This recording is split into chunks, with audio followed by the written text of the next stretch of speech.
Velkommen til mine stoiske krøniker, og dagens emne er kunsten, aldrig miste besindelsen. Forestil dig scenen, du står ansigt til ansigt med en person, der ønsker at ødelægge dig, ikke i en fjern fremtid, men i dette nu. Der kommer ingen forstærkning, der er ingen udgang bag dig, og intet mirakel er i sigte. I dette højspændte øjeblik kollapser alt til en benhård sandhed. Den virkelige kampplads er ikke derude i verden, men inde i dit eget sind. Frygten strammer for brystet, dit hjerteslag kravler op i halsen, og et hver instinkt skriger på flugt.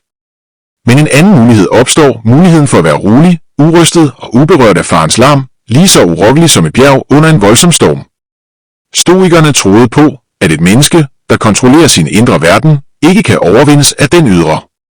I de næste minutter vil du lære, hvordan du forbliver rolig i enhver konfrontation, ikke ved et tilfælde, men gennem et bevidst valg. De antikke stoikere forstod konflikt bedre end nogen andre, fordi de levede i den under det maksimale pres. Marcus Aurelius regerede